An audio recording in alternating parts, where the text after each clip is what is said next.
晚上好啊，咁歡迎嚟到我哋一個上個星期六之後嘅一個營養講座嘅一個接續嘅活動啦。我係中心嘅社工關姑娘啦。其實今晚咧都好榮幸啦，邀請到我哋IVF 嘅過來人，亦都係一位營養學家啦，我哋 Hilda 去分享多啲咧。其實喺成個 IVF 過程，其實有一啲嘅飲食上面嘅 tips 咧，可以俾大家去試啦。去跟啦，睇下可唔可以咧改善自己飲食底下咧，就令到個食慾率高啲啦。今晚其實咧，大家咧係一個俾你哋問問題嘅時間啦，所以咧，如果大家有任何嘅問題啊，想同 Hilda 問多啲資訊啊，或者意見咧，其實就請大家咧可以喺呢個 Q&A 嗰個位度咧去寫出嚟嘅。咁你 keep 住寫咧，我哋就會去解答㗎啦。喺大家咧去準備緊咧，你哋諗到嘅問題之前咧，其實 Hilda 咧都有一啲嘢咧想同我哋分享嘅。咁我不如交個時間俾 Hilda 啦。好啊，多謝晒關姑娘。真係好榮幸啦，亦都有個機會咧，再去做一個 follow up 嘅webinar。咁因為上個禮拜六咧，其實大家都已經學識咗好多關於營養飲食啦、地中海嘅飲食嗰方面嘅知識啦。咁上個禮拜Doctor 都講得好仔細，嗰啲分量係點樣啊，或者食物嘅選擇。咁可能我今日咧可以回應翻啦，有一啲問題係未好仔細去回答嘅，又或者咧係一啲係 practical，我哋點樣可以喺日常生活裏面咧去應用得到嘅小方法咁樣樣。上個禮拜六咧，其實 Doctor 都有講到咧，就係話啊，我哋要有一個好嘅飲食日記嘅作為一個記錄㗎。都可以俾大家一個參考啦。即係其實好多時咧，我哋早午晚三餐咧，如果你哋都有一個飲食日記去寫翻低嘅話咧，可以睇翻究竟嗰個飲食方面嘅選擇啦，有冇食物嘅多樣性啦，又或者咧會唔會係個份量方面咧都係恰當嘅。我就會比較建議大家咧，如果要寫飲食日記嘅話咧，通常咧我哋都會響翻晏晝嘅時候啦，可能你哋喺 office 好忙，朝早食完嘢都唔記得咗食啲咩啦，去到晏晝嘅時候咧，坐低搵本簿仔寫翻出嚟，究竟今朝早我食咗啲乜嘢嘢咧？同埋我嚟緊晏晝或者夜晚嘅時候可以點樣食去補充翻我朝早晏晝食得唔足夠嘅份量咧？咁因為始終城市人啦，都好難話一日三餐都煮得咁健康嘅。阿 Tess 你會唔會都係一日都未必煮得到呢一餐啊？都難好啲啊？餓嘅時候一定唔得。係啊係啊，咁好似我上次所講啦，我覺得朝頭早嗰一餐咧係最容易自己可以控制得到嘅。咁所以我上次就推介話可以用一個麥嘅多士啦，加牛油果啦，加芝士啦。咁我見到咧上次有同學仔就問話芝士其實都會有膽固醇喎，有脂肪喎，應該點樣揀？同埋會有防腐劑咁樣樣。咁其實我就會覺得，食物咧，你始終一啲預先包裝咗嘅食物咧，防腐劑就難啲話完全係剔走㗎啦。咁但係我哋可以做嘅咧，就揀一啲低脂嘅選擇啦。咁市面上咧，你要買芝士嘅話咧，其實都有一啲係低脂嘅芝士嘅選擇。市面上有啲叫做較低脂嘅芝士喎，咁但係其實嗰兩者比較嘅話咧，揀低脂咧嗰個脂肪含量會再低一啲。而全脂奶啊或者係低脂甚至係脫脂奶咧，個分別就係睇下你自己嗰餐裡面啦，究竟會唔會話可以控制得嗰個脂肪好好？譬如話我已經有搽花生醬啦。咁嗰個牛奶咧，我都會建議大家飲翻啲脫脂奶會比較好。但係如果你話我一啲脂肪都冇嘅時候咧，咁其實都未必會夠飽肚㗎。唔知大家有冇試過咧？即係朝早嘅時候，我哋選擇食一啲全穀類嘅食物，最簡單嘅代表通常就係揀麥皮嘅。淨係清水煮麥皮咧，係會好肚餓㗎。咁所以點樣你可以令到嗰個餐夠飽，亦都係可以做到健康嘅做法咧？最好咧，你就加一啲有蛋白質、有脂肪嘅食物落去一齊去煮。咁通常咧，我哋就係麥皮啦，你可以加鮮奶啦，再加啲果仁啦，或者甚至加多隻雞蛋都仲可以嘅。咁你煮咗好似個粥仔咁樣咧，就會比起你咁樣清水煮麥皮咧，襟飽好多。我聽好多朋友都話啊，我知道食麥皮好，咁所以就清水煮麥皮。但係9點鐘食完11點半已經肚餓啦。咁當你肚餓嘅時候點算咧？你就會嘗試揾一啲嘢填飽自己嘅肚。咁通常 office 抄得到嘅就係一啲夾心餅啦、朱古力餅啦咁樣。咁就好似成個計劃都會打倒咗啦。咁所以我哋要做嘅咧就係你要俾每一餐都係要有3個主要嘅元素，就係要有碳水化合物，一啲高纖維嘅碳水化合物。要有蛋白質啦，一啲優質嘅蛋白質啦，咁同埋要有脂肪，咁3樣嘢咧缺一不可。若果唔係你就好快會覺得肚餓啦，咁啊你好難維持得到嘅。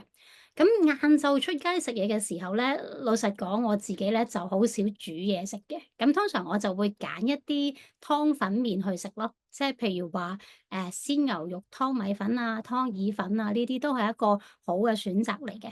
咁再唔係咧，可以食啲飯團咯。市面上買到嗰啲飯團咧，其實一隻係未必夠飽噶，因為通常你一隻嗰啲飯團咧，大概好似你食咗2塊麵包咁樣樣。咁食2隻又好似係太多咁樣樣，咁點算咧？咁其實 office 咧，你哋可以擺定一啲罐頭嘅食物，例如係咩咧？紅腰豆或者粟米粒呢啲咧，係一啲比較健康、高纖嘅碳水化合物，即係澱粉質。咁所以有陣時肚餓嘅時候咧，你除咗係食嗰個三角形嘅飯團之外，可能你可以開罐粟米粒咯，咁你就半碗粟米粒，再加嗰個飯團咧，比較襟飽肚一啲嘅。咁出街食菜咧，我就會覺得比較唔划算嘅。咁所以通常我自己屋企咧，就會朝早早餐嘅時候先食咗一份蔬菜先嘅。咁然後翻到屋企夜晚嘅時候咧，都盡可能啦，即係可能灼下菜啊，或者係少油快炒一啲蔬菜啦，咁都係一個好嘅選擇嚟嘅。咁就變相咧，你可以配合到日常嗰個飲食裏面咧，要有足夠嘅生果同埋蔬菜啦。咁上次有提到啦，一日裏面我哋要食到2份嘅生果啦，即係好似拳頭咁大嘅生果啦。咁而蔬菜咧就都要有3份，3份嘅意思咧就係如果你半碗蔬菜咧為之1份，咁即係話啊，你早午晚有時間嘅話咧，都一定要食得到半碗煮熟嘅蔬菜。沙律菜咧，因為佢比較牙擦一啲，即係冇經過烹煮嘅菜咧，一碗咧先為止係1份嘅。咁所以呢啲咧都係可以配合翻日常嗰個飲食啦，嘗試係增加翻膳食嘅纖維咁樣樣。咁另外啦，我哋若果係咖啡、奶茶呢啲啦，喺我哋準備懷孕嘅時候咧，其實教授都有提到啦，就冇話一定係要完全戒咗佢嘅。咁我自己個經驗咧，就係我都有飲嘅，但係一個禮拜可能最多都係1-2次，同埋咧我都刻意係會揀一啲 decaf 嘅。咁即係低咖啡因嘅咖啡，當然個味道咧就冇話正常嗰啲咁香濃、咁提神嘅。咁同埋佢唔係話完全冇咖啡因嘅，佢只不過係揾啲水洗咗啲咖啡豆咧，令到裡面着咗大概90%嘅咖啡因係沖洗咗啦。咁都會有些少嘅咖啡因嘅。咁其實日常飲食咧，除咗咖啡、奶茶之外咧，知唔知道仲有啲咩食物係有咖啡因嘅咧？阿 Tess。可樂。可樂係啦，咁啲啲提神嘅飲品啦，又或者係朱古力都有嘅。咁所以上堂咧，好多人話：我想食朱古力喎，食唔食得嘅咧？其實係可以食嘅。問題就係我哋成日講話黑朱古力咧，我就覺得冇乜實質嘅研究話真係可以幫助着床，純粹係你口味上面你想食嘅話咧，都可以選擇。咁但係就一塊起兩塊止啦，因為黑朱古力裡面嗰個脂肪嘅含量咧，往往係比起一啲即係低啲度數嘅朱古力嚟講係仲要高一啲嘅。咁所以真係要睇住你嗰一日究竟你食得多唔多脂肪含量高嘅食物去選擇啦。係啦，咁啊，另外通常有啲乜嘢問題嘅咧？阿 Chess，你會唔會有啲朋友都會有問你？頭先咧，你有提到咧，就係話可能即係咖啡啊或者黑朱古力咧，呢啲可能平時咧口痕嘅時候就會好想飲一杯啊，食一粒咁樣啦。咁但係係。對於我哋即係 IVF 嚟講咧，如果可以戒到咧，盡量就戒啦。但係如果即係飲少少咧，其實都得。會唔會有啲替代品？其實你會覺得啊，都可以。大家開始如果中意食零食口痕嗰班太太可以諗下。係，嗱，首先講咗奶茶嗰樣嘢啦，因為上一堂都有人話啊，我好中意飲奶茶，唔飲嘅話會頭痛嘅。咁其實如果茶餐廳嗰啲奶茶咧，因為佢用茶膽去沖咧，真係好濃嘅。佢甚至比起我哋響咖啡室飲嗰啲latte 啊，或者係 mocha 嗰啲仲要多咖啡因。咁如果你可以接受到英式嘅奶茶咧，其實係幾好嘅，因為你自己可以揀翻一啲，譬如話係breakfast tea 嘅茶包，你沖一杯茶，再加如果你話啊，我係需要控制體重嘅，你用脫脂奶或者低脂奶咁樣去沖咧，個味道咧當然就冇話即係港式奶茶咁爽啦。咁但係其實咧，都係一個享受嚟嘅，即係如果你本身中意飲茶嘅話。咁但係都係提翻一句啦，茶或者咖啡咧，其實我哋點解唔建議大家飲咁多咧？就係因為茶裡面會有單寧酸，單寧酸咧係會阻隔咗我哋鐵質嘅吸收。咁女士尤其本身係有貧血嘅女士咧，如果佢係即係飲一啲太濃嘅茶咧，其實會令到佢嗰個貧血嘅情況會再嚴重咗。咁但係你話我真係好中意飲喎，咁點算咧？通常就係建議大家係餐與餐中間咯，即係可能你食完正餐之後。你等2、3個鐘頭之後，你先飲嗰杯茶，咁會好啲嘅，係啦。咁好多時我哋中國人咧嗰個飲食文化咧係好令到浪費咗我哋嗰一餐裡面嘅鐵質嘅。例如就係我哋去飲茶，譬如話我食牛肉排骨咁樣嗱，頭先我講牛肉球同埋排骨其實都唔健康嘅，係啦，因為牛肉球大家都知道佢係浸咗好多半肥瘦肉啦，咁又或者排骨因為近骨嘅地方都個脂肪比較重啲啦，咁但係如果我哋再飲一杯濃茶嘅話咧，其實你就阻隔咗我哋嗰個餐膳裡面嗰個鐵質嘅吸收咯。咁而西方人亦都係有呢個咁樣嘅問題嘅喎，通常我哋去鋸扒咧，我哋會揀紅酒定白酒啊？紅酒啦，紅紅肉。酒啦，紅肉配紅酒嘛，但係其實咧，紅酒裏面咧都係會有單寧酸嘅，咁所以我哋都係建議大家，即係反而咧，你食切過嘅鋸扒嘅時候，可能飲白酒會好啲啦。咁但係當然啦，我哋準備懷孕甚至成功咗有小朋友啊，就千祈唔好飲酒啦。即係只不過係有陣時啊，真係好想放鬆一下嘅話咧，大家可以留意一下呢一個重點咯，就係我哋盡量都係紅肉嘅話，你就唔好飲紅酒啦，如果唔係就阻隔咗鐵質吸收。反而咧食海鮮咧，譬如話一啲甲殼類嘅，例如蜆啊、蠔啊呢啲咧，其實係好高嘅鐵質嘅喎。咁所以咧，唔係話一味諗到啊，我要食多啲鐵質嘅食物，就係要食紅肉咯。其實原來一啲甲殼類嘅海產咧，都係好豐富嘅鐵質。咁你可以配杯白酒咁啊，去食西餐又多一個選擇啦。OK，係啦。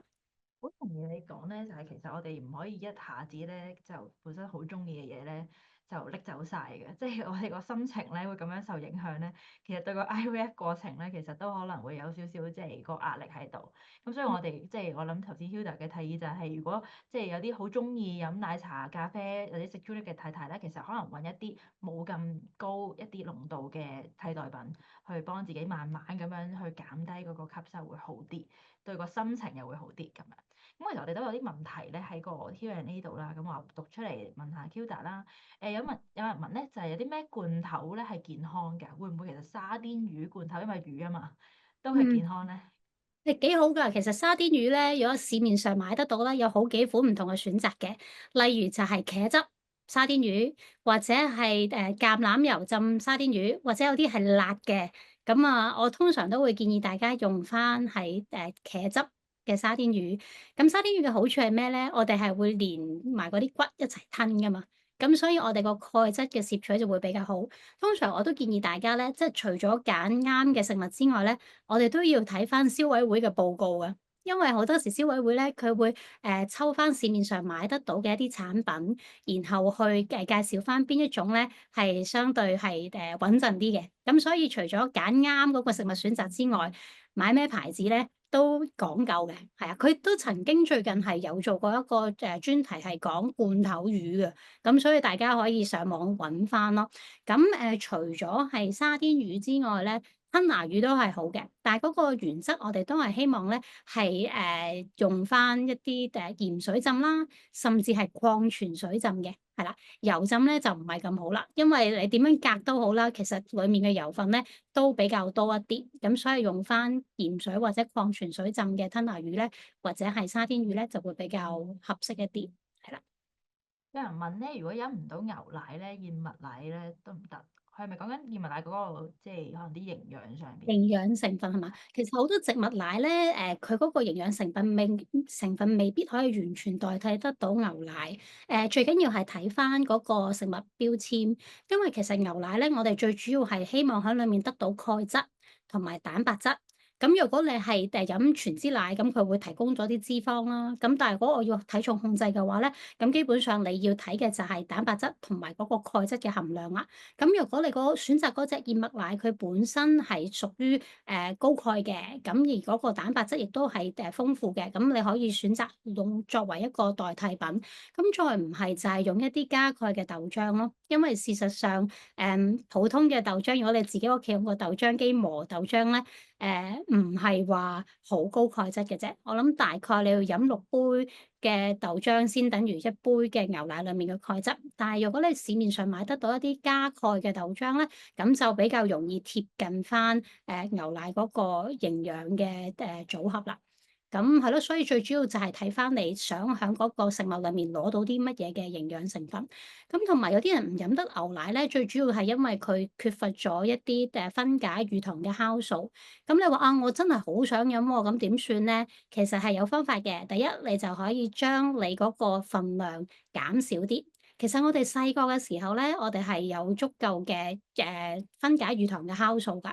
咁但係可能我哋隨住年齡長大嘅時候咧，我哋未必飲咁多咧，身體就慢慢減少咗製造嗰一類型嘅酵素啦。咁如果我哋想飲得翻牛奶咧，可能你今個禮拜啱啱開始嘗試翻飲嘅，你飲1/4杯開始先，慢慢加到半杯，你睇下自己個腸胃適唔適應得到。咁同埋市面上而家係有出到一啲叫做低乳糖嘅牛奶嘅，咁都個價錢唔係話好貴嘅，即係都係正常嘅盒裝鮮奶嘅價錢啦。咁唯獨唔好處係咩咧？佢淨係得全脂嘅選擇嘅啫，佢就冇低脂脫脂嘅。咁個味道我冇試過，咁但係我見佢越嚟越多呢啲品牌推出，咁我相信都有一定嘅市場嘅。咁所以如果真係飲唔到牛奶嘅，你試下買嗰一啲產品飲下，會唔會個感覺會舒服啲啦？咁再唔係就係食乳酪或者係芝士呢兩款咧，雖然都係乳製品，但係咧相對就冇咁容易會導致我哋肚瀉或者係脹氣嘅情況咯。有啲人咧，佢哋中意可能一晚咧就煮晒成個星期嘅飯啦。咁啊，有人問嗰個即係如果要再用翻微波爐去叮熟咧，會唔會其實個營養價值已經流失咗咧？同埋會唔會其實咁樣去即係又雪凍佢又叮翻咧，個腸胃會影響到咧？係，OK。其實反而咧，當一啲碳水化合物咧，你凍咗又再翻熱，凍咗又再翻熱咧，對於嗰個卡路里嘅攝取咧，係可以減低咗啲嘅。因為裡面增加咗一樣嘢叫抗性澱粉，但係你又唔好諗住，哇，好似好着數咁，我叮多幾轉啦。最多都係打個8折咁樣嘅啫，咁始終都係有一定嗰個熱量喺裡面。咁但係你話營養成分啦，譬如話蛋白質或者脂肪咧，唔會話因為我哋嗰個不斷加熱會有太大嘅分別，反而就係維他命 B 同埋維他命 C 咧，可能就會比較容易會流失一啲咯。咁所以如果我哋係要煮蔬菜啊或者肉類嘅話咧，可能啲蔬菜我都唔建議大家即係翻叮得太多次，咁未至於話致癌嘅。其實之前都有研究發現咧，即係並唔係話帶隔夜菜翻公司食就會話導致好嚴重嘅後果。咁只不過就嗰個口感又未必咁好啦，因為始終啲菜你即係煮完又煮就會變咗又黃又霉，咁你都冇乜食慾想食㗎啦。咁反而你就可以選擇譬如話南瓜啊，又或者係仲有啲乜嘢粟米呢啲煮完咧都唔會話太過個味道會有啲咩太大改變嘅。咁蔬菜咧，我建議大家都係你食嘅時候先灼一灼。咁啊，最主要就係嗰啲飯就係用肉同埋五穀類咁樣去準備咗先咯。咁個蔬菜咧，你真係煮唔到咧，其實有啲唔使煮嘅蔬菜噶嘛。譬如話你洗啲車厘茄，或者係三色椒，或者係青瓜。咁但係要提醒大家，三色椒咧佢都個纖維幾高啊。咁咁如果你生食嘅話咧，可能都比較脹氣一啲嘅。咁你視乎自己嗰個消化嘅程度係點樣啦。咁車厘茄咧就大概10粒到啦，你當好似一份蔬菜咁樣去計算啦。咁就我就幾中意嘅，因為個味道又唔錯，同埋個抗氧化物都幾高嘅。其實越細粒嘅生果蔬菜咧，佢裡面蘊含嘅抗氧化物就越高啊。咁所以比較下，譬如話一隻大嘅番茄同埋細粒嘅車厘茄咧，如果你話裡面嗰個抗氧化物咧，細粒嘅車厘茄咧係再優勝一啲嘅，係啦。有啲人咧就問呢個 supplement 啦，咁啊唔知 嗯，Q10 有冇用啦？同埋咧，如係。果佢哋可能要食好多啲鈣片啊，即係啲即係 supplement 嘅一啲嘢咧，咁唔知個肝會唔會影響？係，嗱，其實咧，我哋每一種嘅譬如話維他命、礦物質咧，我哋都有一個叫做即係安全嘅範圍嘅，即係你不能夠話啊嗰樣嘢對自己好，你就食好多嗰個份量。咁其實網上面你係可以揾到呢一啲嘅圖表嘅，即係可以揾得到究竟我每日 maximum 我最多可以食到幾多咁樣樣。咁但係當然啦，我哋就係攞一個即係叫做每日你大概攝取幾多咧，已經合乎需要噶啦。咁所以有陣時我哋睇嗰個營養補充品個標籤咧，佢都會有寫嘅。即係話啊，究竟佢係佔咗你日常所需嘅幾多個 percent 咁樣，盡量就唔好話揀到係超晒標嗰啲咯。因為我通常見到一啲朋友咧，佢係會混埋幾種嘅營養補充品一齊食嘅。譬如話啊，我知道維他命 B 集好喎，咁啊食 B 集，然後我又要食綜合維他命喎，咁其實兩樣嘢加埋嘅話，你已經係超過咗一日所需噶啦。當你keep 住食咧，你當然會覺得啊，都唔錯啊，啲皮膚又靚咗，頭髮又靚咗。但係當你一唔食嘅時候咧，可能個身體就會覺得，誒，你有一個缺乏嘅情況出現咗，反而咧就對身體會帶嚟一啲壞嘅影響。咁頭先講嘅 CoQ10咧。嗱，我自己咧就會覺得，你唔好當佢係一個即係可以幫得到你成人嘅一種 supplement，因為好講究㗎。網上面講到要揾一啲還原型嘅CoQ10，即係連嗰個化學嘅結構都要留意埋。咁但係佢係一種抗氧化劑咯。咁所以若果你話我買咗，咁啊咁都要食嘅。咁但係就如果你話啊，我純粹係想即係真係希望食咗嗰啲 supplement 去幫助自己成人嘅話咧，冇足夠嘅證據顯示嘅。咁反而我會擔心就係如果你侵得太多款式嘅時候咧，就驚會有 overdose 嗰個情況，所以最好都問翻你嘅註冊醫生，究竟你需唔需要食呢一啲嘅產品咯。咁而我自己嗰陣時準備懷孕咧，我主要就係食綜合維他命，同埋我有食額外嘅葉酸嘅，因為我本身有地中海貧血，咁所以瑪麗醫院係特登開咗一個比較高嘅劑量嘅葉酸俾我，咁我都係跟翻醫生嗰個指示咁樣去食咯。有人問咧，呢個凍肉嘅營養價值咧，會唔會嗯，比新鮮肉低？係。其實唔爭得太遠嘅。頭先我講蛋白質咧，唔會話因為你雪藏咗啊，或者你加熱咗之後會有好大嘅分別。咁但係佢個好處咧，就係你可以打爆個雪櫃啦。即係你屋企若果有陣時真係出唔到街買新鮮肉嘅話，咁急凍嘅肉類其實都係方便去安排。咁所以我覺得呢個就反而唔係一個大嘅問題。咁生果蔬菜嗰啲咧，我就會覺得新鮮嘅固然之好啦，同埋仲有一樣嘅就係食乳酪啊，其實都有關係嘅，即係成日都話要食多啲有益生菌嘅食物嘛。咁你哋去超級市場咧，可能有陣時見到一啲比較就快到期嗰啲乳酪咧，可以賣得好平嘅。係啊，即係大減價，即係幾蚊一杯，就係減到可能2、3蚊一杯咁都有。咁但係如果你真係想得到裡面嗰個營養成分，即係個益生菌嘅話咧，你最好都係揀翻啲遠期一啲嘅，就唔好等到話剩翻1、2日咁樣先買嚟食啦。如果唔係你得到嘅咧，就係嗰個口味咯。但係真正嗰個益生菌咧，應該都存活嘅機會都唔係好多啦，即係可能都剩翻唔係好多喺裡面啦。有係啲太太可能覺得即係乳酪係生冷嘢啦，咁啊係可能有啲罩忌啦，咁佢哋可能就會問啦，咁嗰啲譬如依家好興咧啲益生菌嘅嗰啲粉啊，或者係係係你知一粒丸咁樣就食咗啊補係充益生菌，咁你會唔會都會係。覺得呢啲係好嘅選擇咧？我幾時都覺得天然嘅嘢穩陣啲，同埋個價錢有個性價比高啲咯。咁所以我就怕生冷嘅話咧，反而我就會將佢放翻響室溫嗰度，即係等佢冇咁凍咁樣食。同埋其實我有問過中醫嘅，佢話嗱，你想食凍嘢都冇問題，你唔好一食就吞落肚，你喺個口度等一陣先，等佢和暖咗先吞咧，其實係得嘅。咁所以我又好中意嗰個中醫嘅，因為佢令到我解決咗我中意飲凍嘢可以食翻嗰個晒問題，自己中意係啦。嘅嘢。係啦，不過就要有相當嘅耐性咯，即係你要俾個口去暖和咗嗰啖嘅飲品之後先吞落去。咁而你話嗰啲粉狀或者粒狀嘅咧，其實我最主要就係睇下究竟佢嗰個益生菌可唔可以抵受得到我哋腸道裡面，即係個胃裡面嗰啲咁高嗰個酸度嘅胃酸啊，係啦。咁所以有啲就話食一啲膠囊又會好啲，因為有個膠囊可以保護住。咁但係都係嗰句啦，即係嗰啲生產商梗係話自己嗰個係最好嘅。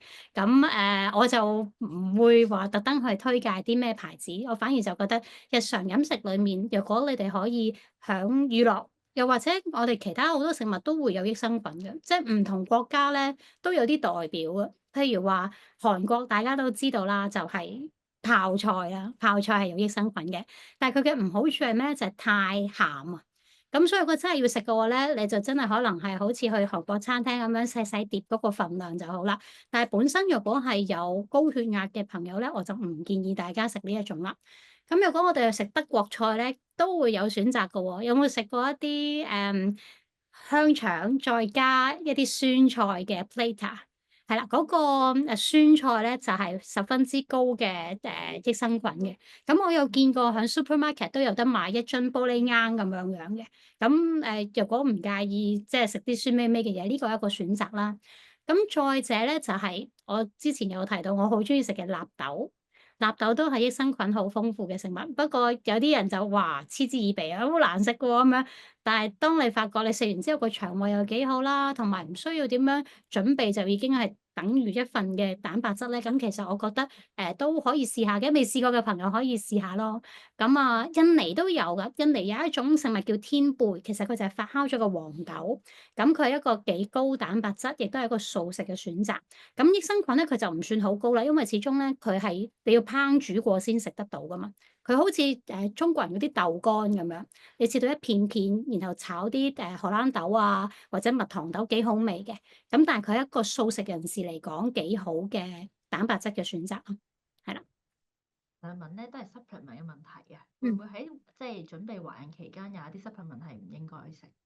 唔應該食，反而我就係覺得係嗰個劑量方面，你唔好重複咁樣攝取過量嘅，咁就應該冇乜太大問題。咁同埋有啲人會話食一啲魚油丸啦，咁你都要好清楚究竟嗰個魚嗰個來源係點樣，因為都係嗰句啦，大家睇翻消委會嘅報告咧，安心啲嘅，因為始終佢係會搜羅香港買得到嘅一啲產品，再睇下究竟佢會唔會係有啲乜嘢有害嘅物質咯。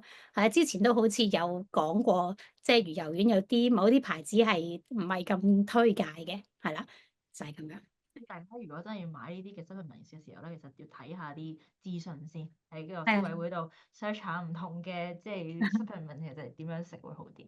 咁有人就嗯問啦，即係長期便秘嘅話咧，應該食嗯。啲乜嘢去即係幫自己喺 IVF 放胎之後嗰幾日係可以暢順一啲？OK，呢個咧就我都好中意講便秘呢個問題，因為其實咧，我都每一次去洗手間咧，我都會望一望究竟自己嗰個便便嗰個形狀啦，同埋佢嗰個浮同埋沉嗰個狀態係點嘅。我問下你啊，Tess，你覺得如果我食好足夠嘅生果蔬菜、飲水夠嘅時候咧，嗰個便便咧應該係浮定係沉嘅咧？呢個真係好問題喎！我諗緊，我就諗緊佢應該會唔係好圓咯，因為有啲纖維令到佢個形應該係應該即係長條啦，好似香係啦，蕉咁樣啦，係浮定係沉咧？即係要諗下冇留先。意啊，係真係冇留意添呢樣嘢，係啦，係咪通常係沉啊？會比較浮嘅，即係啊，佢當然唔係浮浮得好高啦，但係你會見到嗰個密度咧，因為佢有比較多啲水分喺裏面咧，咁佢會容易浮起啲嘅。咁但係如果你話好幾日都去唔到洗手間啦，屙一啲粒粒俗稱叫做羊咩屎啦，咁啊就會沉底一啲嘅。咁其實西醫角度咧，就係覺得點樣為之便秘咧？即係如果你話真係，哇，去好多日都去唔到洗手間，咁同埋排便嘅時候好費力氣嘅，咁呢個都係一啲情況需要關注啦。咁但係有啲人可能一日去兩三次，有啲人3日先去一次，但係最重要就係你自己個感覺啦，覺得去完之後會唔會都仲係覺得裡面有好多嘢未排得清咧咁樣樣。咁而點樣去令到嗰個便秘嘅情況可以改善咧？幾個方向嘅。水分夠唔夠啦？油分夠唔夠啦？纖維夠唔夠啦？咁我哋究竟點樣去衡量夠唔夠纖維咧？咁好似之前所講啦，一日要兩份生果，3份蔬菜。咁一日裏面咧，可能你起碼有2餐，你食一啲高纖維嘅全穀類嘅食物啦，咁已經一定好足夠嗰個膳食纖維噶啦。咁水分夠唔夠啦？咁究竟一日要飲幾多杯水咧？大家有冇計過咧？大家可能合埋眼都會覺得哦，飲8杯水就夠啦。咁但係其實要睇翻你自己嗰個體重去衡量咧，可能比較再精準一啲。我哋可以用自己嗰個體重乘翻35毫升，咁你大概咧就會計得到究竟你需要幾多毫升嘅水啦。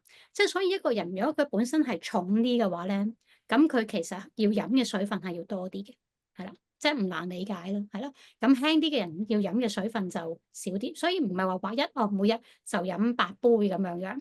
咁同埋水分方面咧，如果我係中意飲咖啡奶茶咧，因為佢都係屬於啲利尿劑，飲完之後咧，你會覺得好想去小便嘅。咁其實就變咗真係留喺我哋身體裏面嘅水分會少咗。咁所以最好咧就係飲真正嘅清水啦、湯水啦、果汁啦、牛奶啦，呢啲都屬於係水分嘅。咁咖啡奶茶呢啲咧，你飲咗一杯當半杯咁計咯，係咯，就係咁啦。咁都冇運動都緊要㗎，喐得多啲咧，你條腸都會跟住喐得快啲。係啊，如果坐定定嘅話咧，條腸都會懶惰起上嚟。咁所以幾樣嘢啦，水分啦、運動啦，啊，同埋油分都緊要嘅。有陣時有啲女士咧想減肥啦，控制體重啦，一滴油都唔落嘅，其實都唔健康嘅。咁所以最好咧，你每一餐你最起碼都應該有2個茶匙嘅油啦。咁啊，即係大概10個 gram 咁上下嘅油分啦。咁啊，你煮嘢食咧，其實就唔難嘅，因為基本上你炒個菜咧，2茶匙油咧，啱啱夠起到個鑊嘅啫。所以油分都緊要嘅，即係唔好話啊，我要而家體重管理啊，所以就少少都唔食咧，對皮膚唔好，對身體排便都有影響嘅。因為有啲人問咧，隔夜麥皮咧係咪有益？隔夜麥皮係咪即係嗰啲muesli 啊？即係嗰啲俾佢浸落去啲乳酪度，第二朝先食咁樣樣嘅？係啊，好似而家係咪有啲咁樣嘅食法？興嘅，而家興咁樣係做，咁都冇乜太大嘅營養嘅問題嘅，因為反正麥皮你浸咗過夜咧，你就更加容易消化咯。咁啊，但係對於我哋點樣揀麥皮咧，都有啲心得嘅。通常我哋會建議揀一啲咧大粒啲嘅麥皮，要煮嗰啲麥皮咧。相對嗰個纖維會多啲啦，同埋佢嗰個升糖指數咧，應該都會比較係低些少，即係意思就係令到我哋個血糖會升得冇咁急啊。咁反而你市面上咧，我記得上次都有同學仔問到就話啊，我買一啲3合1嘅，咁係咪都可以嘅咧？咁3合1嗰啲咧，通常嗰啲麥皮咧好細粒嘅，因為方便你一沖熱水就已經可以食得到嘛。你越大粒嘅需要煮嘅麥皮，就相對越健康，你亦都越襟飽肚一啲咯。咁所以若果你係浸過夜，呢個都係可以嘅選擇。最緊要就係嗰個溫度，即係唔好話放響室溫咯，你都係放響0至4度嗰個即係雪櫃裏面咧，咁第二日先食咧都冇乜太大影響嘅。係咪需要避開咧食一啲寒涼嘅食物，例如綠豆、綠茶咁樣？係西醫就唔信呢套嘅。咁營養學就偏向西醫嗰套嘅理論啦，咁所以咧就我哋就冇講話寒涼啊、燥熱嗰樣嘢嘅。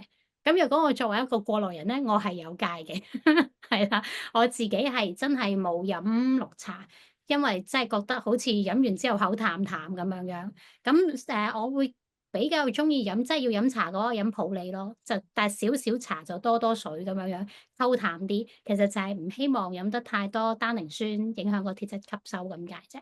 咁啊，頭先講個綠豆都唔食得係嘛？係啊，因為咁啊，寒涼啊，落汗啊，偶然中醫角度。食下一碗綠豆沙又真係影響唔大嘅。咁但係呢個牽涉到去揀甜品嗰方面啦。咁啊，通常我哋要做體重管理嘅時候咧，都好難話一啲甜品都唔食噶嘛。咁紅豆沙、綠豆沙咧係健康嘅。咁如果你話再做得好啲咧，隔渣食咯。即係你唔好飲嗰啲糖水，淨係食嗰啲豆嘅豆渣咁樣。咁啊，再唔係就豆腐花咯。你可以嗌返個鮮果豆腐花，咁啊，淨係落少少糖水，就唔好放黃糖啦。即係唔好話又加黃糖又加糖水咧，咁就嗰個熱量就太高啦。最高熱量嘅一啲甜品咧，就會係一啲果仁磨出嚟嗰啲甜品，譬如話合桃糊啊、芝麻糊嗰啲咧，一碗咧200-300個卡路里閒閒地嘅。咁即係所以除非你話我嗰晚我就犧牲咗我碗飯，即係偶然啦嚇，即係我真係好想食嗰碗糖水嘅，咁你可以咁樣做嘅。但係就始終嗰個脂肪比較多啲，咁我反而就建議大家食下豆腐花、紅豆沙、綠豆沙或者涼粉都係好嘅，係啦，即係雜果涼粉最健康啦。我都想食，係啊。好，不過我都有其實遇到好多啲 patient 咧，喺即係放胎之後問我有冇啲咩係唔可以食啊？會影響個結果啊？咁其實咧，我哋都會睇咧，就係其實都冇乜文獻咧係真係有講乜嘢係真係食咗會好影響嘅。係啊，咁所以我個角度咧，就係一個社工咧，我就會問翻佢：你咁樣問係咪等於你緊張啊？係咪係，你擔心啊？如果你緊張同擔心其實係影響你個心情，喺成個過程裏邊，可能你調翻轉會怪責自己啊！做咗呢樣嘢，我食咗呢樣嘢嘅話咧，我就提議盡量就唔好做呢啲令自己會擔心嘅事情。咁其實都係講緊十幾日嘅時間。咁其實我相信十幾日唔食嗰啲，你會諗起會唔會影響結果嘅咧？嗰啲食物咧，其實都應該係 OK 嘅。咁啊，係啊，俾個 tips 大家，呢個係大原則咧，去睇下你哋自己係食乜嘢。咁有係，人問咧，其實放胎後咧，有冇一啲湯水咧係可以飲嘅咧？係。放胎之後咧，其實我自己都冇乜特別話煲啲乜嘢，咁啊，只不過嗰陣時咧都有問過中醫嘅，咁佢就話啊，煲啲平和啲嘅嘢咯，咁啊，佢教我煲合掌瓜、紅蘿蔔、沙參玉竹加塊豬展咁樣煲，咁但係我諗都要睇翻個體質嘅，即係如果你自己相信中醫嘅話咧，你都不妨問一問究竟有冇啲乜嘢湯水係適合，我就冇特登去點樣去改變個日常飲食，反而我就係抽卵之後我就真係有煲番茄薯仔湯，因為驚個人會水腫，係啦。咁呢個湯咧我就好恒常會煲嘅，因為好多時唔覺意食多咗嘢，或者嗰排食得太濃味嘅話咧，我都會煲呢個湯。咁可以介紹一下點樣煲？係啦，就係可以用2個薯仔啦，咁可以放4隻番茄啦，可以放一條粟米啦，咁然後放啲椰菜啊或者西芹啊咁樣落去煲。咁你放翻大概即係4兩豬展瘦肉落去煲咧，其實就好鮮味㗎啦。我就好多時將呢個湯就代替咗我晚餐咁樣，因為已經齊晒，又有肉，又有五穀類，又有蔬菜，又有即係足夠嘅纖維水分咁樣樣。咁但係放胎之後，我就真係冇乜特別話食啲乜嘢特別嘅嘢咯，都係正常一日3餐，同埋有跟地中海飲食嗰啲食物嘅原則咯。因為平常我都係多生果蔬菜、多全穀類嘅食物，同埋優質嘅蛋白質。我自己好中意食豆類製品嘅。我記得上次有同學仔有問過咧，話啊腐竹好唔好？咁腐竹咧個樣好似好健康，但係其實就係暗藏一啲脂肪嘅。知唔知道腐竹點整嘅？油炸係咪啊？佢係煲一個豆漿，一路煲一路煲，然後哦，咧佢就擎咗面咧，剔起曬乾嗰一塊就係腐竹啦。咁你煲過湯就知道有啲乜嘢會浮喺面咯，就係脂油咯，肪咯，係啦。咁所以係就腐竹咧，雖然個樣佢冇炸過喎，嗱枝竹大家知道一定係唔健康啦，因為佢係炸過啊嘛。但係腐竹咧其實都唔係咁好嘅選擇，咁所以就腐竹雞蛋糖水咧就都唔係好建議大家經常食嘅，係啦。咁佢就問啦，啲咩水果係特別好咧？啲咩水果？上次我哋有講過菠蘿心係嘛？呢係啊，個係菠蘿心好似成日有冇人根據問，嘅，呢個純粹冇根據嘅。係啦。但係自己我頭嗰3次放胎咧，我都真係有食菠蘿心嘅。咁但係咧就冇結果嘅，食完之後都係唔成功。第四次唔好食嘅時候先成功。睇到第4次，即係我覺得係關於嗰個心態、嗰個壓力嘅控制問題。咁但係其實菠蘿咧，佢本身都有好處嘅。菠蘿酵素咧，可以幫助我哋分解蛋白質嘅。咁所以如果你話啊，我嗰排係要食啲好高蛋白質嘅食物嘅時候，你驚消化不良咧，你係可以選擇喺餐前半個鐘度，你食一份嘅有酵素嘅生果咯。其實除咗菠蘿之外啦，譬如話奇異果啊、木瓜啊，都會有酵素嘅。咁所以如果你要去食自助餐，咁通常我哋都會係食肉類比較多嘅。你唔想消化不良，咁你咪可以響自助餐之前半個鐘食咗份生果先咯。咁冇乜生果話唔好嘅。除咗你話體重管理嘅時候，我哋需要控制一啲糖分比較高嘅生果，例如就係大樹菠蘿啊，或者係榴蓮呢啲咯。榴蓮咧就我都有好多朋友好中意食嘅，咁佢問我點樣兌換啊咁樣，我話個份量太少啦，我同你講完之後，可能你根本上覺得到喉唔到肺，咁倒不如喺呢段時間唔好食住啦。咁仲有好多選擇嘅，蘋果、橙、士多啤梨、藍莓呢啲噏得出嘅都 OK 嘅。咁有啲人可能就會覺得，誒升糖指數會唔會都係一個我哋需要關注嘅問題咧？咁其實生果咧越成熟嘅話咧，佢個糖分會越高嘅，佢個升糖指數都會比較高啲。咁所以唔係話叫你食一啲生嘅香蕉，唔需要咁樣嘅，但係起碼你唔好等到佢出晒梅花點嘅時候先食咯。咁因為越成熟嘅生果個糖分就相對會高啲嘅。咁同埋而家嗰啲生果咧好大粒㗎。譬如話你提子，以前我哋細個嗰啲青提子好細粒嘅啫嘛，而家嗰啲粒粒都咩香印啊、橙黃啊咁樣樣，同埋佢嗰個糖分都會比較高啲。真係要食嘅話，都係即係可能4、5粒咁樣就當係一份嘅生果，就唔好話食得太多，因為始終糖分太高，對於我哋嗰個體重管理都係一個障礙嚟嘅。我就問咧點樣揀芝士同埋果仁，點樣有冇啲揀先？牌子？哦，唔透露牌子，但係咧果仁其實我哋盡量揀一啲冇加糖、冇加鹽焗嗰啲會比較好。如果你有心機嘅話咧，可以去嗰啲藥材鋪啊，買一啲生嘅腰果或者果仁，但係你返屋企要自己焗翻熟佢咯，咁就真係最天然啦。咁又或者去 supermarket 買一啲係原味嘅果仁，如果你係加咗蜜糖焗啊、鹽焗嗰啲咧，咁就調味太多，未必咁健康啦。咁另外就芝士點樣揀咧？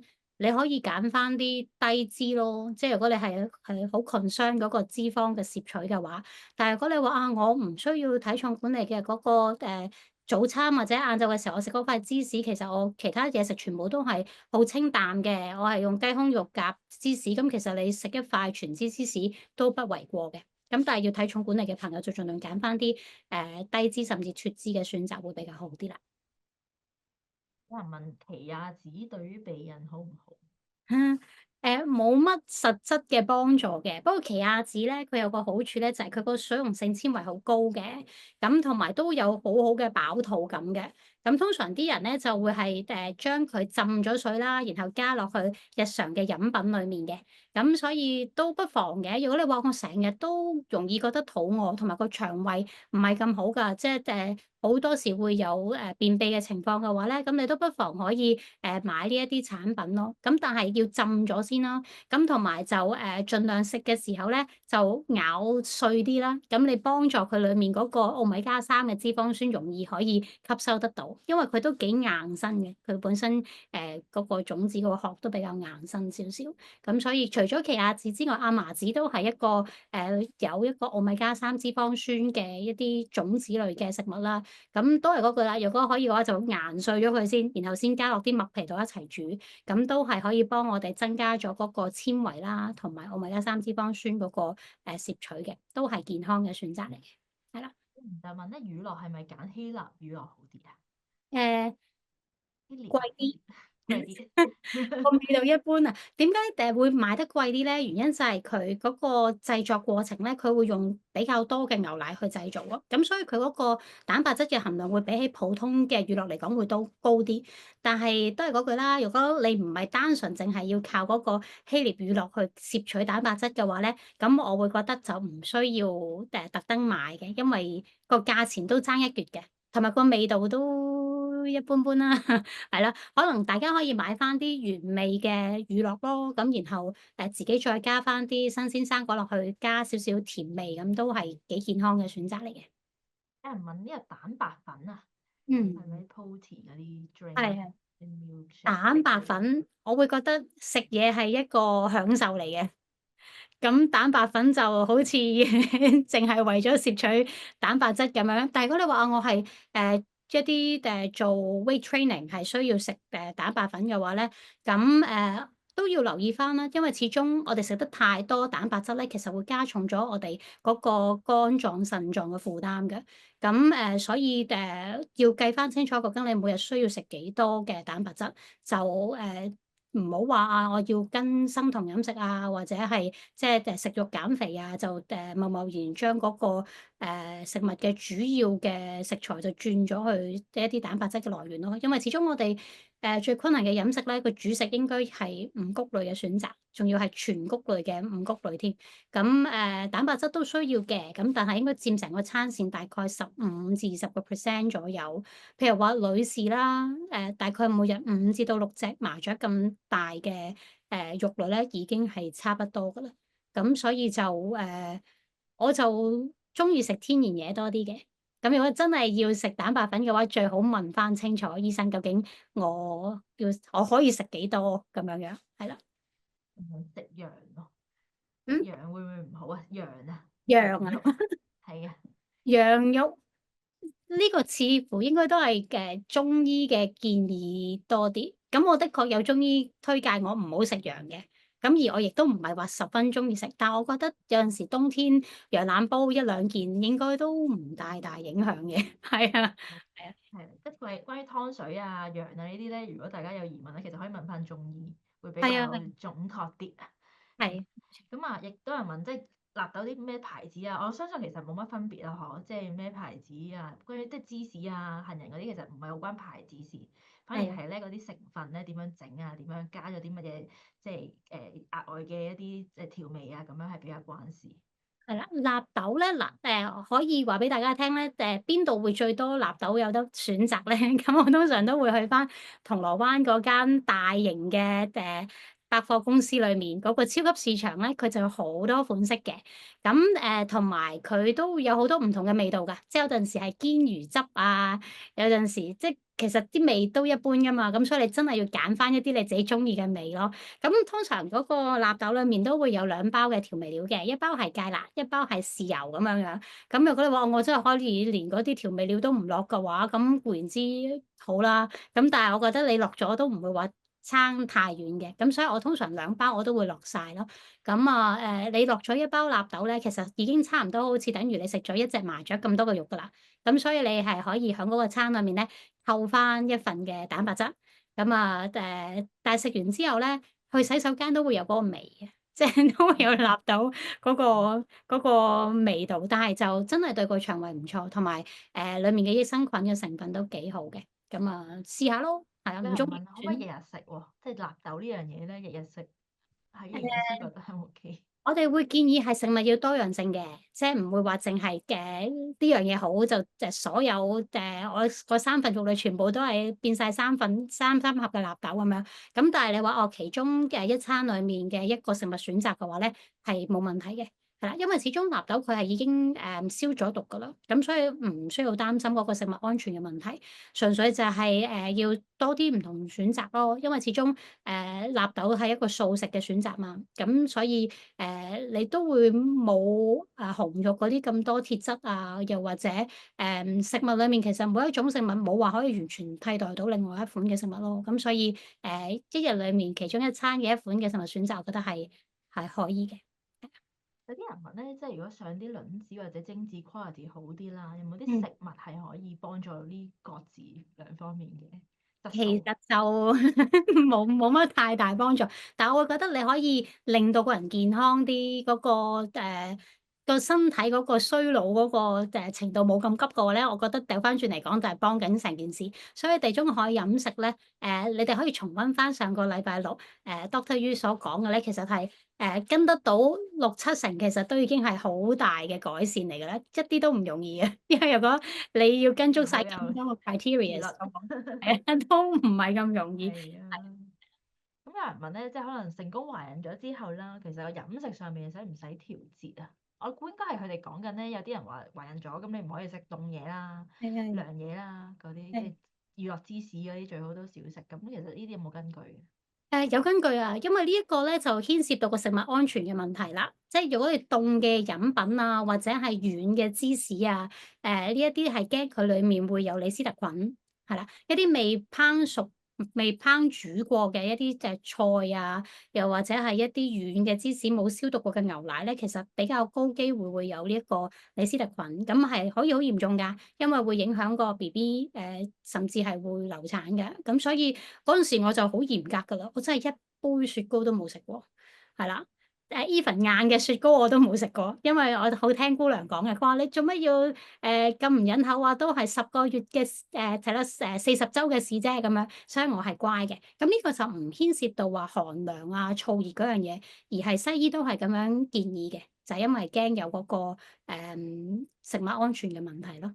係即係擔心大家食完之後肚瀉咁，其實都好惹氣嘅，即係陀緊 係 BB 嗰陣。好擔心，係。係啦，咁啊亦都有人問咧，五穀咧除咗麥包、麥皮同糙米咧，仲有啲咩選擇啊？仲有啲咩選擇？其實就五穀雜糧咧，我哋通常就譬如番薯啊，或者係一啲小米啊、藜麥啊，呢一啲都屬於係一啲全穀類嘅食物。咁但係烹煮其實都係有一個技巧嘅，即係大家煮紅米、糙米咧，我唔知道你哋會唔會預先浸啦。咁但係唔好忽略咗浸呢個過程，唔單止係提供一個更加好嘅口感，其實亦都係幫助裏面嘅營養更加容易釋放出嚟。咁所以大家如果要煮呢啲米飯嘅時候咧，最好咧就真係隔夜咁樣浸嘅，即係起碼大概浸6個鐘頭左右啦。咁然後咧就令到嗰個其實嗰個原理係咩咧？就係令到嗰粒全穀類，即係嗰粒種子開始準備發芽咧，你更加容易可以吸收得到裏面嘅營養。所以你又見到市面上有啲叫發芽圓米啊，其實佢就係模擬咗嗰粒種子將近要發芽，你進食嘅時候咧就會更加容易吸收得到裏面嘅營養咯。咁啊，所以唔好話好趕淋淋咁樣，臨煮之前先揾滾水浸半個鐘，你可以得到嗰個好嘅口感，但係就未必可以吸收得到裏面嗰個營養咯。係啦，咁有人問咧，上個禮拜，sorry。你講先，你繼續講，係。上個禮拜個 PowerPoint 咧會 send 翻俾大家，因為頭先 Hilda 都講咧，入邊有嗯，好多 tips 其實要跟咧，咁咧好仔細咧，你就咁聽咧應該唔記得嘅，所係啊，以咧我哋會 send 翻晒呢啲資訊俾大家嘅，咁你哋都可以上翻網上邊去睇。啊，有人嗯，問咧就係話其實放胎前咧其實成日要抽血噶嘛，有冇啲係。食物係可以幫佢補翻個血質？血哦，鐵質嘅問題，呢個亦都係我今次最後尾呢次放胎遇到嘅問題。我本身我抽到最後尾嗰日咧，我返公司真係暈啊，唔係講笑，因為我本身都有啲貧血。咁嗰段時間咧，我就好嚴謹嘅，真係冇再飲咖啡奶茶，因為我知道自己已經暈得一陣陣啦。咁同埋要留意返就係要食一啲鐵質比較豐富嘅食物啦。咁紅肉啦，包括豬肉、牛肉啦、羊肉啦，都係屬於紅肉嘅。咁而雞咧有一個部分咧係屬於紅肉嘅，就係雞嗰對髀啦，OK？因為佢喐得多啊，咁雞嘅其他地方咧，其實佢就唔屬於紅肉嘅。咁魚咧，基本上佢咩顏色都好啦，都係屬於白肉嘅。咁所以如果要揀嘅話咧，可能嗰段時間你可以食翻多啲紅肉嘅選擇啦，咁同埋食翻多啲深綠色嘅蔬菜啦，即係菠菜、芥蘭、菜心呢一啲。咁食完之後最好加翻隻維他命 C 豐富嘅生果。番石榴啊，又或者係橙啊、奇異果啊呢一啲啦，咁可以幫助我哋嗰個鐵質嘅吸收嘅。咁啊，係啊，呢個都係好 practical。我嗰陣時都話啊，個人咁虛得唔得㗎咁樣？咁但係最後尾就成功咗。所以都係嗰句，唔好俾啲情況嚇親自己，即係總之放鬆心情，咁嗰個機會反而會高啲。係啊，啊，Hilda，我都想知道咧，其實坊間依家有好多咧一啲 meal plan 啊，即係咁，嗯，因為要諗晒咁多嘢，又要計啲數目咧，可能對於即係唔係專業嘅大家咧，其實都有啲頭痛噶嘛。咁會唔會其實可以跟下一啲營養師主導嘅一啲 meal plan 咧？其實可能就即係解決咗呢一個即係營養唔不均衡嘅情況。係，其實好多時咧，譬如話你要見一個 client 係要減肥啊，或者體重控制嘅時候咧，我哋都唔係貿然哦，我俾一個餐單你啦，我哋都要了解翻究竟佢平常食嘢嗰個份量同埋個食物選擇係點樣樣嘅。咁因為始終你係同自己做一個比較，而唔係話哦網上面見到西柚減肥法咁樣就跟，咁實瘦㗎，因為佢同你平常個飲食有太大嘅分別。我哋通常都建議咧，唔需要太激進嘅。即係你一個月其實減到4磅至6磅好叻女㗎啦。即係如果你話哇，突然間減咗10幾磅咧，你就要諗下究竟會唔會係同我日常嘅飲食有太大嘅分別？減得快亦都代表係回彈都好快，係咁，所以就唔需要逼得自己咁緊。掉返轉啦，如果我真係跟緊營養師，我真係想佢進展快啲，我比起佢俾我嗰個餐單仲要減少個份量，我哋都唔建議嘅。因為都係嗰個啦，即係如果你減得咁快，其實可能你身體咧係缺乏咗一啲營養素，同埋當你個意志力薄弱嘅時候咧，你就會亂晒龍啦，咁然後你就會亂食嘢啦，咁你 rebound 亦都會好快。咁所以我都推介大家，如果你真係有呢一個咁樣嘅需要嘅話咧，揾翻專業嘅營養師去幫你去做一個 meal plan，同埋一定要講真話咯。因為好多時咧，我哋見營養師之前咧，大家就好似好大壓力咁樣嘅。交功課之前交功課係啦，咁啊，同埋有陣時我哋寫個飲食日記咧，寫得唔足咧，我哋都未必真係知道嗰個client 究竟佢係咪真係跟得好好。我有一個好笑嘅故仔可以同大家分享下。我以前有見過一個男士，咁佢每一朝嘅早餐都係食牛肉麵。咁我話牛肉麵，你喺屋企食定出街食？佢話出街食嘅，跟住話：咦，你會唔會漏咗幾隻字？係咪沙丁牛肉公仔麵啊？咁樣，咁又俾你估到喎咁樣。所以其實好多時我哋係需要同啲朋友去建立一個好嘅關係，令到你哋唔會話覺得好大壓力咁樣樣。同埋其實你真係中意食嗰樣嘢咧，係會有額外其他好嘅選擇。頭先好似都有講過話真係中意食零食，有啲咩好嘅選擇，都可以推介一啲俾大家。中意食脆脆卜卜嗰啲薯片啊、蝦條嗰啲咧，其實而家有好多焗嘅薯片嘅。咁你哋係可以買到嗰個封面咧，會有寫住係 bake，即係 BAKED 烤焗嘅薯片，但係就要真係數住個份量喎。因為通常嗰啲係一大包家庭裝咧，如果你我唔理個份量。成包食晒，咁其實同你食正常嗰啲係冇乜太大分別。你真係要數住10零塊咁啊停手咯，又或者買啲細包裝嘅，咁啊食完之後就收手啦，咁就會好啲咯。係啊，有啲人都想知，譬如有啲即食菜包啊，或者即食嘅啲 meal 咁樣啦，其實係係咪都 OK 嘅咧？喺呢一個過程入邊減食菜肥啊，包係咪即係話唔知係咪啲咖喱咧？而家咧有啲即食嗰啲咖喱，用啲熱水整翻熱佢，咁係就已經當一餐啦咁。呢啲係係。係咪都 OK 咧？要睇食物標籤，睇下究竟佢裏面嗰個營養成分係點樣樣，係啦，咁你話咖喱嘅話，點樣健康都好，都個鈉唔係真係好 肯定 Q 高，甜，係啦，係啊，咁樣咁反而係。就其實好多時體重控制咧，我哋要避開啲醬汁咯。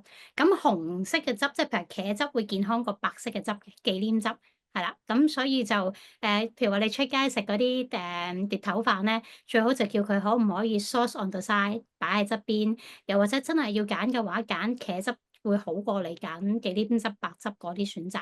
咁你即食菜包咁係方便嘅，但係我相信有好多唔同種類、唔同牌子啊。咁所以要學識睇嗰個食物標籤。可能遲啲再搞啲 webinar 係教大家點樣睇食物標籤，咁啊係啊，多啲我都要有個 talk 專講點樣睇，係啊，咁就會好忙啊，即係去 supermarket 會對嚟對去咁。係對嚟但係呢對去，樣係好好嘅知識，可以幫自己去選擇啲啱嘅食物。係啊，係。咁係啦，啊，我哋啲問題就答晒啦。咁啊，如果大家仲有疑問咧，都可以仲有1-2分鐘咧，你哋喺個 Q&A 度答啦。咁其實 Hilda 有冇一啲 tips 咧，幫下大家咧喺個過程裏邊咧減肥或者係食得健康咧係容易啲啊？即係因為我哋要改一啲習慣，其實都有壓力噶嘛。有冇啲係。你 tips？我會覺得就係寫一個好嘅飲食日記啦，同埋要揾一個人去傍住你一齊去做呢件事，即係千祈唔好覺得自己好似閉門造車咁樣樣。即係如果你話揾到一個同路人一齊，即係所以如果有啲小組大家都係一齊去諗下點樣可以健康啲咧？呢件事係會容易過你自己一個人，同埋永遠你同朋友講話我減肥啦，跟住佢哋下一句就話減咩啊？食埋今餐先啦咁樣。咁所以你就要聽日先啦。揾一啲大家都係志同道合嘅人一齊去行，會好過揾一啲損友咯。如果唔係係。你就會發覺嗰條路行得好辛苦啊咁樣樣。咁同埋重點就係千祈唔好覺得嗰日個頭開得唔好咧，成日就要毀滅咗佢。即係其實所有嘢咧都係每一日你都要做好多個選擇嘅。咁你可能只不過係個早餐你揀得冇咁健康啫，你仲有晏晝同埋晚餐去改善翻嘅。咁所以係每日結算咯，就唔好話，我食埋今餐先算。如果唔係個目標咧，永遠都達唔到㗎。係啊，就另一係半咧，如果即係頭先嗰個 buddy，可唔可以係先生做？係啊。咁我呢個情況，我個 buddy 係一個損友嚟嘅。係啊，我要誘導佢食得健康啲。但係真係㗎，即係若果係太太已經係要控制體重，如果先生咧都一齊去諗，一齊去準備嘅話咧，其實係嗰個情況會更加好咯。其實唔係難整嘅，通常我哋唯一一個禮拜煮一餐嗰個住家飯咧，我哋會去鵝頸橋街市嗰度買啲海鮮咯。即係我最中意就係蒸蛋，然後就加個即係白灼嘅蝦又好啊，又或者係蒸啲扇貝啊、帶子啊咁樣樣。咁其實已經係好健康嘅兩餸，咁啊煲個番茄薯仔湯咯，咁已經係一餐好健康嘅食物。咁如果先生想慰勞下太太嘅，咁咪煮多啲健康嘅食物俾佢。咁就切記咧，就係太太好努力咁樣去控制個飲食，先生就喺隔離話：你睇下我食得幾大肉，鮮你咁樣。咁咁咧就影響個夫妻關係嚟㗎嘛，咁樣。係啊，即係真係會鬧交啊！即係個感覺好似自己孤軍作戰咧，有啲辛苦嘅。咁但係如果大家一齊去努力咧，咁苦都係甜嘅一部分。係啊，即係其實可以當呢一個係一個拍拖活動啦，即係大家去研啊，究點樣食得健康啊，一齊去買餸啊，翻屋企煮飯仔啊，其實都係喺 IVF 過程，即係都好鼓勵大家咧多啲呢啲時間，咁啊一齊係啊，去為件事努力咧，其實感覺咧就冇咁孤單，即係兩個人一齊行嘅感覺就會強啲啦。亦都有人係問咧，就係話其實 Hilda 你自己懷孕嘅期間咧，有冇食納豆同乳酪咧？喺有啊。係都有係咪？keep 住都有呢個習慣。keep 住有，keep 住有，因為我都有呢個 concern 嘅，我都諗納豆會唔會驚嗰個食物安全嘅問題咧？咁但係自己睇過都係覺得係安心係可以食嘅。咁乳酪咧，我都真係幾恆常，我可能朝頭早唔飲嗰杯牛奶咧，我就會食乳酪嘅。咁只不過我做嘅方法，我唔係揾熱水坐熱佢咯，我會等佢攤到暖少少嘅時候先食咯。因為對於個腸道嚟講係真係幾好嘅，即係 touch wood，我成個孕期我冇便秘嘅情況咯，所以都日常飲食係好關事嘅，對於我哋個腸道健康，咁所以可以試下加呢啲飲食落去日常裏面試下得唔得咯？係啊，咁啊，今日咧我哋其實個即係頭先嘅內容都好豐富啊，都講咗好多唔同嘅嘢咁啊，希望大家咧都跟得到呢一啲即係阿 Hilda 其實即係自身係試過，亦都真係喺個 IVF 入邊咧成功都懷孕咁啊，希望俾到啲咧即係真係 work 嘅 tips 俾大家。咁啊，如果即係稍後咧，如果大家亦都有疑問啊嗰啲咧，都可以喺 email 度再問我哋嘅。咁我哋都會喺即係 keep 住咧，都會有一啲嘅講座咧，關於營養啦。咁啊，希望喺呢條路上邊咧唔容易，不過就即係多一個即係同路人咁樣嘅角色去幫大家一齊去行。咁啊，多謝今晚大家嚟到參與啦，咁亦都多謝 Hilda 你嘅慷慨分享。咁我哋今日嘅節目嚟到呢度啦，咁啊之後見啦，拜拜各位。OK。